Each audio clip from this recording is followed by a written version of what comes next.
I'm a rap artist based out of Los Angeles County, California. Been doing this rap thing for a while.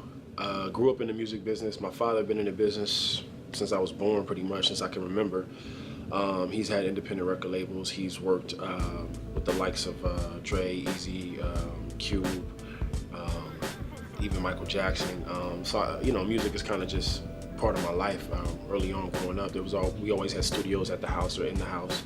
So yeah, it's just me being a rap artist or just an artist in general has always been something that's just a part of who I am.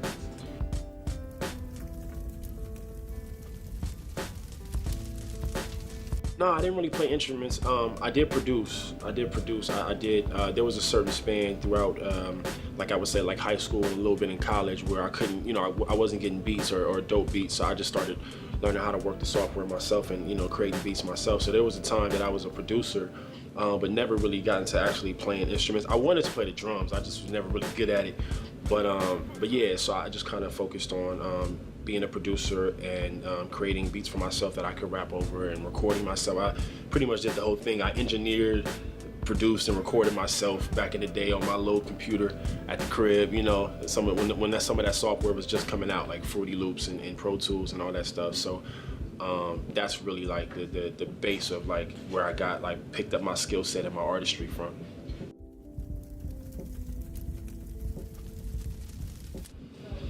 Man, early on, just seeing that, like I said, growing up in that environment with my father and people that used to come around, I mean, just seeing Eazy-E walk through the door, and just seeing other artists that my father was working with at the time, like unsigned artists or up-and-coming artists that never really, became mainstream or whatever, but just that still inspired me to see that. I was always in the studio, soaking up game, sitting in the corner, while my dad is making beats and mixing records and doing things of that nature. So from early on, man, I think I was rapping and writing raps at like 6 years old, man.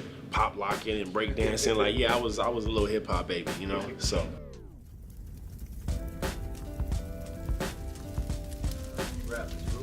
I don't remember the first few raps that I actually wrote at age 6. However, the first time I ever recorded, it was funny because my dad, the environment that my father had me around growing up, he had me around a lot of dudes from the environment that he grew up in Pacoima, California. So he had me around a lot of, OG dudes, Pyru, blood dudes. And one time in the studio, one of the big homies, his name is Destructo, who's currently serving life in prison because he's that type of dude, unfortunately, not to glorify that.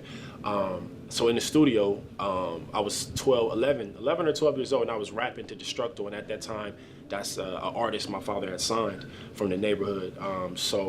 My father didn't want me, he didn't even want me in the studio really around that time. It was just he had to pick me up from school, and I had to stay at the studio and be around all these like 15 blood dudes, OG, all red.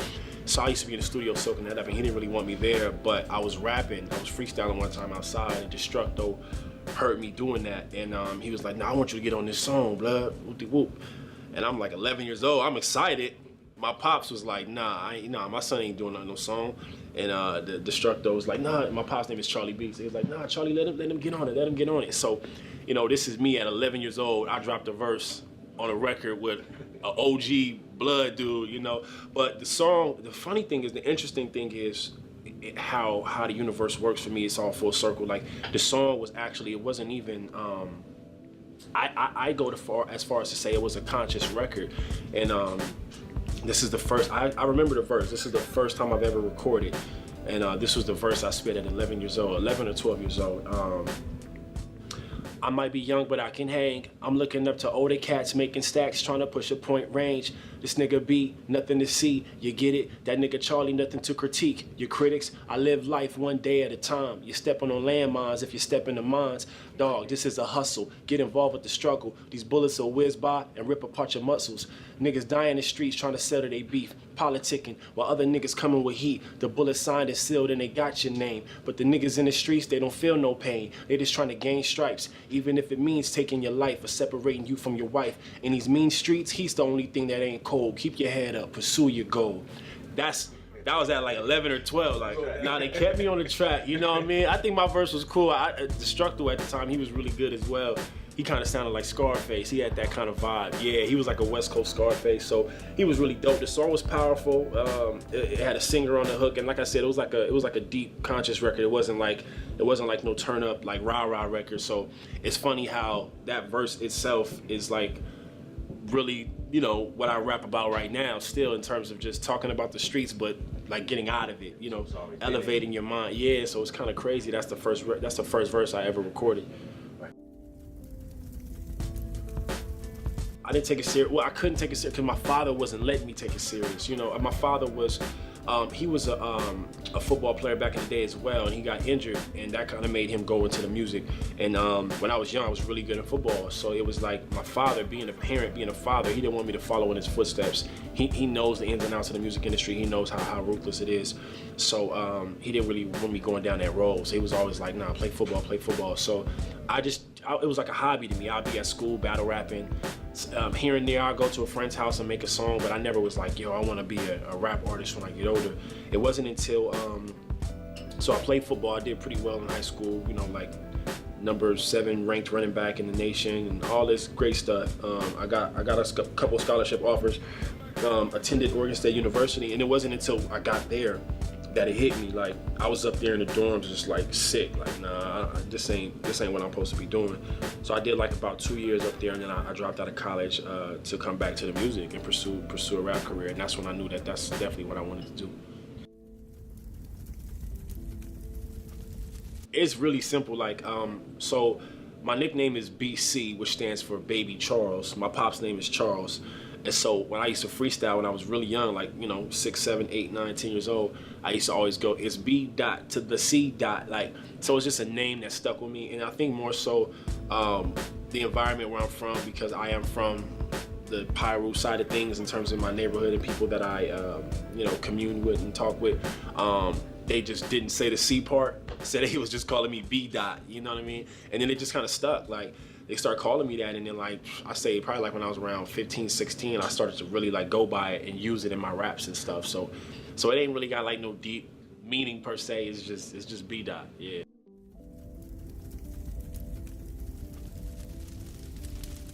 I did, you know, it's interesting because my father, I don't think he understood like the consequences of the environment. So my father is not a gangbanger. My father is like, you know, he's a businessman, smart dude and all that good stuff. He never was into like being rah-rah, being street. However, that's just the company he kept, but I don't think he was realizing the effect that it had on me. So himself, he was a great role model and influence in my life. He taught me to be inquisitive and be smart and read and try to, you know, expand my mind, which is the person I am today. So I'd say that he was a great influence. However, he probably undermined the rest of the influences that were around. I think he just kind of figured I would know right from wrong and I would make the right decision, you know, based on his influence. But the rest of the stuff still kind of seeped in, you know what I mean?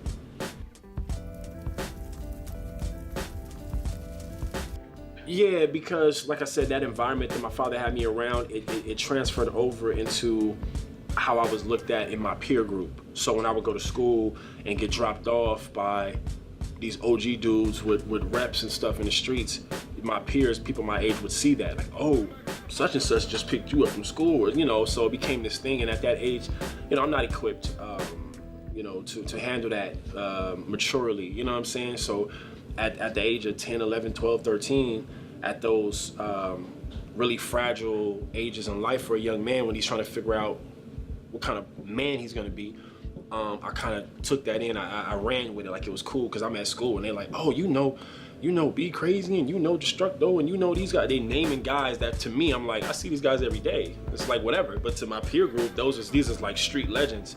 And so I ran with it, and then I started claiming it and started going with it like, yeah, I know them, blood, yeah, you know. And you know, looking back at it in retrospect, it's foolish. But at that age, I don't think I was equipped, nor do I think most of us are equipped, you know, with the maturity to handle that type of get caught up in the peer pressure. Yeah, you get caught up in the peer pressure, you know. So, pride, like ego, yeah. Like, nah, I can't let them outdo me. Yeah, and then you know you carry that badge of honor where everybody's respecting you now. Don't want to mess with you, you know, it's stuff like that. And I think that's what we go through as kids, man. Everybody want to be in the cool crowd or try to be the guy, and so that with that happening around me and them seeing that, they respected me more. And so instead of shunning it, like, man, I ain't on that gangbang stuff. Those are just my pops people. Those are like my uncles. Instead of doing that, which I would do now as a mature man, instead of doing that, I did the opposite, and I took it on.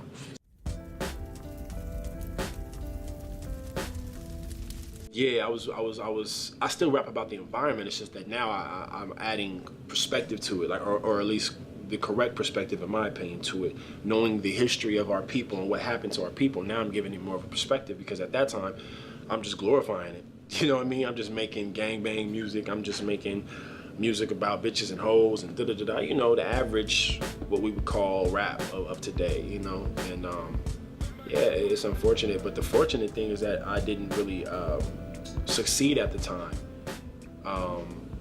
Fortunately, I was able to grow and get to this space to where I can now present myself in the correct way. If I would have really made it at that time and been successful, because I was signed to my father's independent label, I had another deal after that, and luckily those things didn't work out, because at the time I was making ignorant music, and I don't know what kind of path that would have put me on. You know what I'm saying? So I'm happy where I'm at today with the music I'm making in the content. As I walk in these offices playing my positive records, these record execs gon' tell me to get to stepping if they don't hear me reppin' and some whooping, spitting about looting and shooting, spitting audio pollution. I think it's all an illusion, confusing the youth, doing a bunch of nonsense and glorifying it all for the profit, so Rick can go in their pockets. Us blacks don't use no logic. The attacks come from our own kind, gotta watch it. When the master tell you what to do, 2016 still feel like it's 1682. They're happy when we choose to be a rapper.